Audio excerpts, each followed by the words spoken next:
Welcome everyone to another one of the C.A.R.B Hall of Fame inductee videos, and today, now get this name, make sure you recognize this, we got Richard Huey Anthony, and like the bio sheet says, if somebody said Richard Anthony, we might not know who they're talking about. How about that, Huey? Yeah, that's probably true, yeah. But had that nickname for many years. That was one of the questions I forgot to write down, was how'd you come by that nickname? Jim Hager gave me that when I was real young. I used to wear a Cub Scout hat when I worked for him, and he always made fun of me, and he started calling me Baby Huey, and the baby dropped after a few years of that, so that's how that, and I've had that nickname forever. Yeah. Oh, that's kind of neat. Old Hager put that on you. You sure did. But anyway, let me be the first to congratulate you on being inducted into the C.A.R.B Hall of Fame. I know as much and as long as you've been involved in racing in Kansas City, you've got to really feel honored about that. Oh, I am very honored about it, and it just floors me that they're inducting me into this, because for a lot of years I've seen a lot of people go in there and I go, you know, that's pretty neat. Pretty neat deal, isn't it? But here I am. Here you are.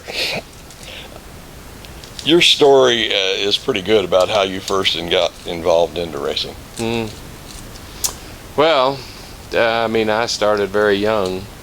My older brother raced at Olympic Stadium in Riverside, and a jalopy Model A type flathead Ford back in the junior higher days and like that. And it just hooked me, hook, line, and sinker. I got to helping him at 12, 13 years old, and couldn't wait to go to the races. And of course, we was poor folks, so we didn't have a lot of money, but when we go to races, I learned how to sell merchandise at the racetrack, as far as popcorn and drinks and stuff. They used to do that in the grandstands, and that would get me into races for free, and I'd make $10 or whatever for the night, but which was big money back then, and then get to watch the races for free. So it worked out good for me until I become old enough to get into the pits. You know, I was going to say that probably everything sold out by midway through the races. Oh yeah. And so you had the rest of the night. Yeah, the rest of the night. I couldn't wait for the races to get over so you get to that pits. Yeah. I have to ask you, Huey, what did a box of popcorn or something like that sell for back then? You remember? And what was your? I don't you get a percentage for sure. Yeah, it was a little percentage that you got, and we would go work all night. Like the soda pop was the best deal. It was like 15, 20 cents. It wasn't very much, and you would get a nickel of it. A nickel. Or whatever. Yeah. Man, a third. That's pretty good. Yeah. Pretty good deal. You know, popcorn wasn't too good. It sold for like 10 or 15 cents, and you didn't make much money selling popcorn, but the pop was good. Had real sugar then. Yeah, well, you know, at Olympic Stadium, we used to go down there and we'd work the night and make $6 or $7, and then we would go over to the Sundown Cafe, I think was called, or whatever, next door there, and wait for my mother or somebody to come pick me up, and we'd eat a hamburger and fries and spend a third of our money. But it was Sunday night racing. Yeah. That was it. It sounds like a great time. A good thing you could enjoy that with your brother. Was your brother older or younger? He's older than I am, yeah. How much? He's 5 years older than me. 5 years. So he was kind of leader of the pack then. Right. Kind of led you down that garden road into the racing deal. That's how it all started. And he raced himself. Now, did he have much of a career, just a couple of years, or how'd that go? Yeah, it didn't last too long. He was pretty good at it, and just never had the financing to do it properly. Got a ride in a midget one time, though, and he flipped it out of Olympic Stadium. I'll never forget. It had a Man, that had to be hard to do, wasn't it? Yeah, and them cars didn't have no roll cages on them or nothing. It just had the bar around his head. And but he walked away from it, and it had a Ford Ferguson motor in it. I'll never forget that. Ford Ferguson. Yeah, never heard of such thing since, but that's what the motor was in that car. Didn't Ferguson build tractors? Or it was a tractor motor of some kind, I'm sure. Yeah. But that's what it was. Golly. Okay. You grew up on Wilson Road, and one of the things that's unique about this is that you were really close to Hager's salvage yard down there. Well, actually, that was Montavy's salvage yard. Oh, okay. Hager had one out on 24 when he first started, and then up on Blue Ridge. Okay. And that's when I worked for him when he was on Blue Ridge. And this was Harold Monte. Harold Montevi, yeah. Yeah. And of course, they're brother-in-laws. They was brother-in-laws, so I'd get right in the middle of that. You know. Yeah. So what? You just kind of started hanging out down there and see what was going on, and they said, "Hey, let's put this kid to it was work." Down the street from the house, you know, and you know, you just the race cars and all that stuff was enticing to me, and next thing I know, I'm down there every night and building race cars. Yeah. So yeah. Well, during this kind of development period, though, of your early part of your life, this is probably one of the things that kind of give you the opportunity to be around seeing parts and buying parts and knowing what people needed. Right. And then of course I went to work for Montevi for a while, and then Jim was really my favorite of the two, and I ended up working for him for a while, and I moved around a lot in my younger ages as far as different types of careers and jobs and stuff. I just couldn't find The niche that I was after, and if there had been a race shop in Kansas City at the time, I'd have been right there working there, I'll assure you. But it was my life, there ain't no doubt. During this time, you've become pretty well acquainted with Hager, Jim Hager, of course, who had a really good career himself in racing here in Kansas City. From what I can remember, he was one of the guys you had to beat.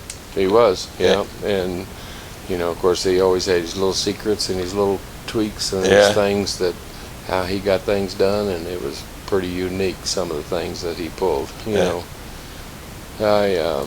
it was like you had rivalries too, you know, with different racers. You know, I can recall, and actually I'm related to this in a sense now. Harold Young was a big, you know, he was the guy to beat at Riverside for years, and we had kind of a rivalry back and forth, and you'd argue and fight and carry on, but it was that was the guy you had to go beat, and to beat him was big, you know, to us. So correct me if I'm wrong, wasn't Young the name of the owner of Riverside, so were they related? No, it was not related. No relation. No relation. And now my wife's aunt was his wife. Oh, really? Yeah. So, and of course Harold's gone now, but it's he's another guy that probably should be inducted because he was famous around this area for, you know, back in them days, racing was a sincere thing in your life because you had to manufacture every part yourself. You didn't go to the Huey's machine shop and Day Automotive and buy the piece that you needed. It wasn't that way. You manufactured it yourself, whatever that took. And that was a unique thing that kind of enticed me too, is being able to weld and grind and do all them things. Thanks to Jim Hager, he taught me all that stuff. You know. Like I say, this association with Jim also gets you involved with being at the track, because I think you end up on Jim's crew and start helping him at the track, and there again, you know, that just adds another aspect of your career in that you've got to be around this stuff to know something about it. Sure you do. So this gives you the opportunity really early on, and especially it sounds like Jim, a guy that had the ability to fabricate and do stuff himself. That guy was a master. He was really a body man by trade. When I first met him, he had a body shop. And then, of course, he married in with Montevi, and then he became a salvage yard man. But anyway, his abilities to do things was phenomenal. I mean, he was just unbelievable. And that was so important at that time. Just like we talked, you had to make a lot of your stuff and come up with your own speed secrets, so to speak. Exactly, sure. But when you were racing or helping, when you were on the team with Jim, was this mostly dirt track, or was this previous to I-70? That was previous to I-70, yeah. So he was racing at what, Riverside, Lakeside? Yeah, he did race a little bit at I-70. And then they moved into, actually we had started this business here and didn't have a lot of time to devote to racing like I was trying to help 15 guys then. And but in his later years, as far as racing goes, they moved into the IMCA Circuit, which was a traveling type series and stuff, and got involved with Ferris Collier and a couple of different guys driving his cars, and they was pretty successful at that, even back in the IMCA days. So. Okay, but this relationship with the Hagers kind of continues on, because on Friday nights, Jim would go by his ex-wife's house to pay child support, and in that process you had the opportunity to meet Jamie. Right. So this kind of starts another series of that's events. so funny too, you talk about that, because he was only like 5, 6, 7 years old. I don't remember how old, but he wanted his dad so bad to take him to the races with him. And of course Jim, he was by himself and just me in the truck, and I don't know what their relationship was. It wasn't my business, but it just was so unique that Jamie would stand out there at the fence and holler at his dad. He wanted to go to the races and all the things. He just, Evidently, eventually, something must have happened. Oh, it struck. No doubt. There again, Jamie had a pretty prestigious career himself in racing. And, I see him all the time at Lakeside working with Tim Carrick. And, of course, I'm sure there were some old ties there between Hager and the Carrick family. I'm sure that, they've known each other forever and raced around and been part of each other's lives. Jamie was, he was pretty intelligent when it come to racing too, and that's one thing that enticed me. Of course, we was good friends and from the past and all the things, and how that all started too was pretty unique. I was building engines for the Caw Valley boys, Joy Cates, and they was racing real strong, and they wrecked a Harris car and tore the back end of it off, and they just went and got another one like it didn't mean nothing. That was pretty unique to me, so they give me that car. Oh, really? The frame of that car, and I took it up here to Fred, my buddies, and Goobers, and chopped the back end of it off and fixed it, thinking I'd make a buck on it. Next thing I know, Hager's there, and we're putting this thing together, and next thing I know, we're at I-70 Speedway racing, and never been there in my life. And shoot, he was pretty good at it, so we just started doing more and more and more, and next thing I know, we're dominating. So that had to be kind of a unique time in Kansas City also, of which there again you're right in the middle of it, and that is asphalt racing comes to Kansas City, because for so many years dirt tracks is all there was, other than the board track, which I don't know, 20s, 30s, something way back there. Before my time. Me too. That lumber's probably dead and gone somewhere by now. But anyway, that had to be a good experience for you. And there again, I can tell you a little story about that too. Just a real quick deal. Okay. That racetrack was tore up, and they used that lumber for the flooring at Bendix. Oh, really? Yeah, and they just took that out in the last few years. Just recently. Because it had creosote in it. And they took that flooring and all that. It was set on its edge in there, and I was told that they was pulling all that out of there, and that was from that board I'll track. be darned. So they must have treated it because it was outside originally. Yeah. I'll be darned. Yeah, that's just kind of unique thing to. That's good to know. Good to know. Didn't know anything about that.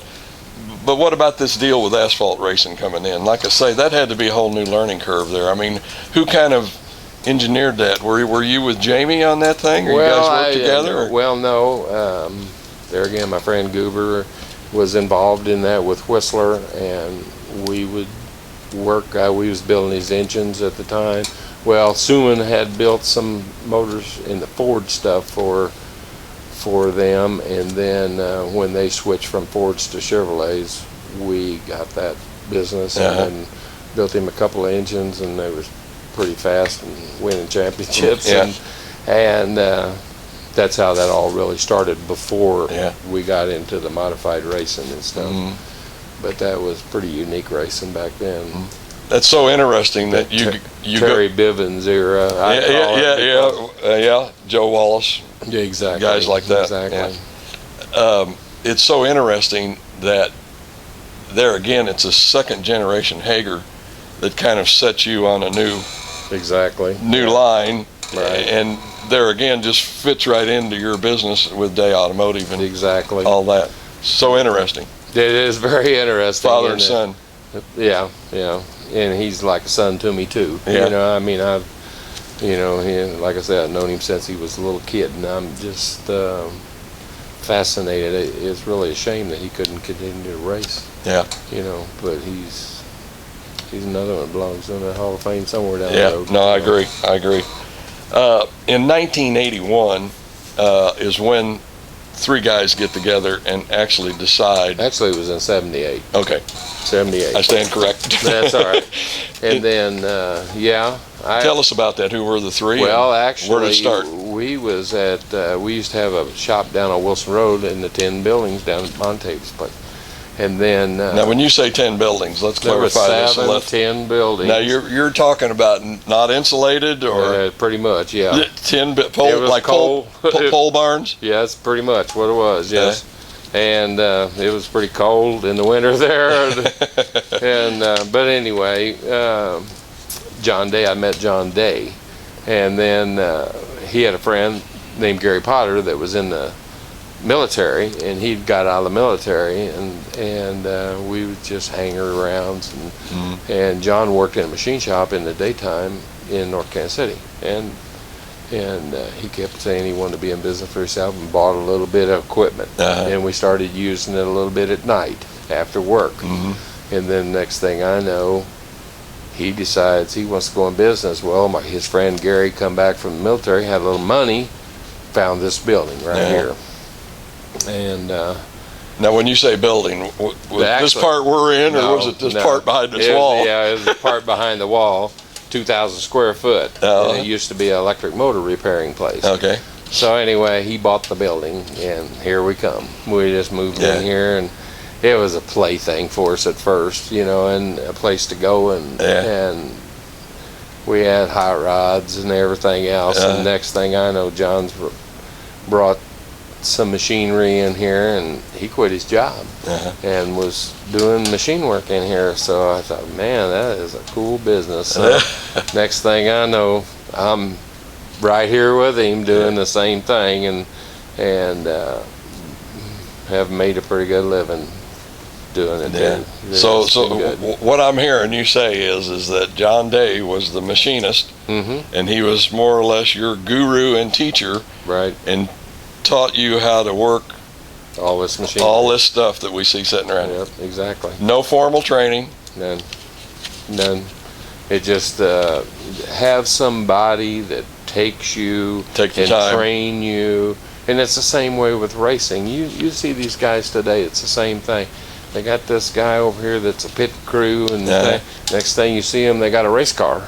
You know, can't stand that. They have to do it themselves. You know, it's the same thing. It cycles on every generation. Yeah, it costs a lot more money to do it that way too than it does. Most definitely. To have somebody with some knowledge come in there and work with you. Well, you right know, off back the bat. when I started too, that's another thing. You used to have car owners and drivers, and the car owners paid the bills and took care of the business part of it. The drivers showed up with their helmet and raced the car, and you know, and you always had to hire a driver or whatever that would win you races. I mean, that was the objective. And then this cost started getting in here and accelerating and stuff, and rules and rules and more rules. Yeah, it's just like NASCAR today. It's the same thing. There's about 3 or 4 guys owns all that deal. You know, and they got 5 cars, and this guy's got 6 cars. And, you know, whatever. Right. There's 3 guys building engines now for all of NASCAR. You know, that is pretty amazing, but it has accelerated itself almost out of business as far as I'm concerned. But the prices have. For the prices have. There ain't nobody new gonna get in there, I'll assure you. In the 80s, you finally do decide to quit your other jobs and go full-time here. And like you say, you move into this building that you're at here now, right here off 18th Street here in Independence. And I have to say, it's kind of a unique location. I kind of thought the first time when I came here, because on your way here, you're just driving through neighborhoods. But evidently the word got out that, hey, Day Automotive's got something going on over there. Right. And we got to get over there and get with it. In this business, you're specialized, and it makes no difference where you're at. Yeah. You could be on the moon. They'll find a way to get to you. You know? It's kind of like the movie Build It and They Will Come. Exactly, exactly. Well, We could call it Shop of Dreams. you know, rather than I've Field thought of Dreams. about that many, many, many times about location. You hear that stuff. And Yeah. I keep staying right here. Of course, Yeah. I got it all paid for now, Yeah. but you know, it makes a big difference. But still, location is not a factor in when you specialize in stuff like what we do. Yeah. And Day Automotive, it really is known in so many different areas of racing. I know myself, coming from the dirt track background, why I think that's where I kind of think about Day Automotive. But you guys have also been very active in drag racing, and also I got one other one here.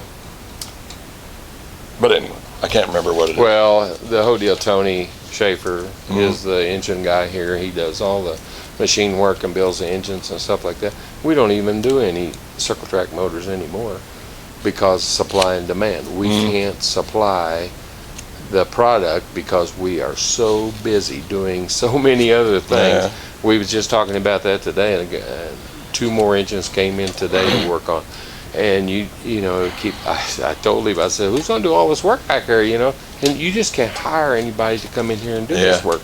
It don't happen. Specialized. It's very specialized, and we have trained up team people, and invariably somebody will always offer them more money whatever, and away they go, you know? Yeah. And you spend all this effort, so consequently we just do it ourselves now. Yeah. But like I say, it's becoming more specialized even for you guys now. Oh, unbelievable! You can't imagine. Yeah. You know, we're working on things that it's just unbelievable. The cost. These 409 engines that we work on. Well, Tony's brother's one of the biggest collectors of 409s in the country, and that has put us on the maps. We're on. They got websites, 409.com, this and that, and we're on them websites because of the people we've made contact with in these motors and all this stuff. And to give you, for instance, I want to tell you something. There's a motor called a Z11 motor, which was in 1963. They built the Z11 cars, which had aluminum front ends and fenders and all that. There's only 47 of them cars built. There's 19 known in existence today. They had a special motor in them that looked like a 409, but it had special heads on it, intakes and stuff like that. We had 9 sets of them heads in here at one time. We took a picture of them because it was just so unique. There's only 47 of them built. And you got 9 of the heads. We got 9 sets of them in the shop working on them at one time. You go, and the money involved in that stuff. You watch them guys pay $100,000 for a pair of heads. You go, are you crazy? But that's what you're facing to them people that collect that stuff. It's amazing. I was going to say that this stuff from the early days of racing, and how do you want to say it, big block motors and that was all motors. generator. We had a gentleman call me on the phone one time, you know, and he says, I hear you people are the 409 kings of the world. And I said, really? And he told me who he was. He said he was Dino Don Nicholson. And I said, I remember that name from the 60s. That's big time drag racer. And bigger and all get out. He had built a 62 bubble top car and was racing this 409 engine and couldn't make it run. He shows up on our door, jerks the motor out of it out back, puts it on our dyno, and we're sitting here trying to get him faster, and one of the most famous drag racers ever to exist, you know. And you just go, wow, that's pretty amazing. But just because it was a 409 engine and the reputation that we have, pretty unique. I don't want to give away any of your secrets, and I know you don't either. But how has it been possible for you guys as a speed shop to be able to stay on top of things the way you have? Is it working with racers? Is it R&D? There is some R&D involved in that stuff, but that generates, you know, you hear about this and you hear about that, and then you go, and today it's so easy, you can go to the computer and Yahoo it or away it goes, you know. Say there's a world of information out there. There's a world of information out there, and you just got to find that guy that knows about what you want to talk about. In the early days, was it though? Was it pick like it up and do it? That was the only way you found out anything. You had to physically do all that Yeah. stuff yourself. But you worked with so many winners, I guess is what I'm wanting to say, is you worked with so many winners in those days. I had a list there earlier, like you were saying, Claxton, Whistler, you know, and the names can just go on, the people that you worked with and helped out and sponsored. I don't want to forget about that too. I know you have sponsored buku amount of racers in this town, and there again, that list is too long for this video. Right, right. But in the early days, was it some of it working with those people that were winners? Well, that's the whole thing. If you got a guy that I mean, it's just like chassis stuff today or any of that stuff. The technology is so bad. When somebody walks in and knows what's going on, and then you add your flavor to that too, and then it becomes a winning situation or whatever. Right. But it never quits. That is the thing about a racer today. I don't care what you race or what you do, you can start in a hobby stock. And I had a guy call me, was building a hobby stock, and here he's buying a Tonganoxie transmission that costs $750 to put in a car that pays $100 to win or whatever at Lucas Speedway. Just today that happened. And you go, wow, that don't make no sense. But they want to win. They want to win. So consequently, he's going to buy the little tricks that makes it win. So, and it don't stop. Well, racing kind of drives that too. Sure it does. Sure it does. Like you say, with the rule changes and nobody whatever. wants to go out and run fifth. No. They want to win. Yeah.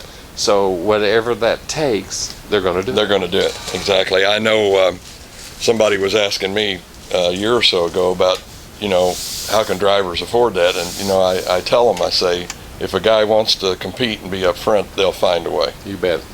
And that's like tires. Tires are the craziest thing. Of course, they've cut the cost of tires dramatically, making all these classes run the same tires and all this stuff like we do at Lakeside and stuff now. But there again, the guy that buys the fresh tires all the time and knows how to groove them properly and they grind on them properly and what else they do to them properly, and then you know, and he has an advantage. That rubber is a big advantage. There's a lot of things like that, you know. So money buys speed. Yeah, racers got to really be involved in what they're doing. And of course, that's part of where you come in. They come to you for advice and and you know, the stuff that they really need to get the job done. And you know what? That's another unique thing. You say you have to look at that racer and fit his budget. You know, and a lot of people, you don't know really what they can afford and they can't afford, but you know, when they start pulling back, you know, so you don't show him the maximum stuff. You show him the second tier of stuff. You know, that unique thing. This one little boy that's racing an E-mod now, his parents want him to succeed so bad, and have moved him from a micro to an E-mod now, and he's only like 14 or 13 or something, you know, and I look at that and I go, and just like his dad today trying to tell me he was going to run this and that in this car, and I said, dude, you're making a big mistake here, and I can't help myself but tell these people. He was complaining about the cost, but I said, if you spend the $500 today, down the road you won't have to buy that again. So the way you're going at it, you're going to spend $200 or $300 here, and then down the road it ain't fast enough. So then you're going to come back and spend again. the $500. Spend it the first time and do it right. You know, boy, that comes back to haunt you too. Usually. Oh, it does. It usually does. Yeah. But that's my agenda here too. Is, you know, if you can help a guy to put him in the right place at the right time and sell him the right product, and actually it saves them money down the road. Long run. Through this 4 decades of the racing business, and I just sit here and I look around and I see all these machines that you've got here, the parts and stuff that you've got out front. It's just, you know, amazing the way that you've been able to build the business. There has to have been some help and advice along the way, or somebody that has been influential. And I know we talked about this, and you said there again, it's another list that's 40 miles long. Pretty long, but I'm sure there's got to be a few individuals that have really played a big part. Well, Huey. yeah, there's actually a lot of people involved in that, but you know, it's just like my friend Everett. Everybody knows Everett. He's with me at the races, and he's my right hand. And he works a job, and then he helps me in the evenings. On the weekends, he drives the truck to the races for me. He's there pumping fuel, and you go, you know, how much do I owe you? Can I pay you? No, you're my friend. That's his attitude. And it's pretty unique to have friends like that want to be a part of your life. They just want to be part of your life. And it's pretty unique. And there again, back when I first started, you know, you can name 10 people, but Jim Hager was probably one of the first guys that, you know, that brought me into racing and intrigued me, because he was a hands-on person and manufactured. And then, of course, John Day, when we started this business here, and taught me how to turn on that boring bar and run bore blocks and whatever it was, you know.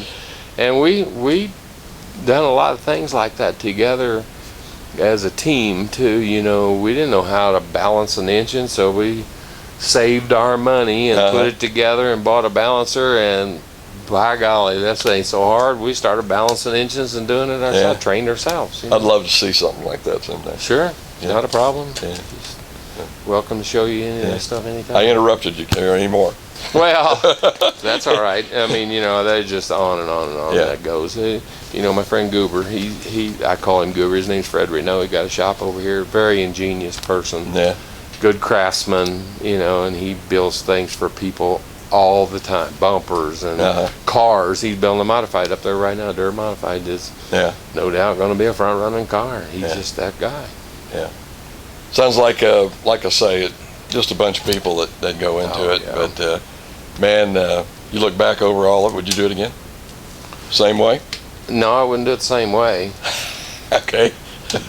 But I like to get it bigger, better, and better. I love the business. I love the racing business. I love the people that is involved in racing, because pretty unique bunch, isn't it? It's a pretty unique bunch. I've learned that in just the short time I've been actually involved in it. I've looked at a lot of different careers. Matter of fact, I've had a lot of different careers in my life as a young person.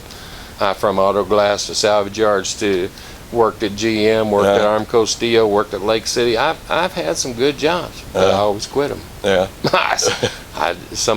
There's always one of them guys there, never fails at any of them jobs, and here I am. You know, I said, I'm just going to have to work for myself. I can't seem to work for anybody else.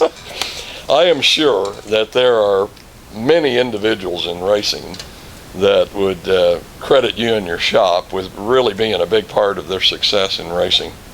And when you stand up there and they present you with that plaque, I'm sure there's going to be some fist pumps out there saying, that guy, he really helped me along the way. And just let me be again one of the first to congratulate you, Huey, on being inducted in the C.A.R.B Hall of Fame. Like I say, I'm sure you've got to be honored. I'm very honored. And thank you for that too, because you know it puts a feeling over you that you've accomplished something in life, and it's pretty sincere that that all these people you meet and all these things that you do for this, that, and the other, and then you finally get that thank you in life. And it's pretty good. Feels good. Congratulations. Thank you.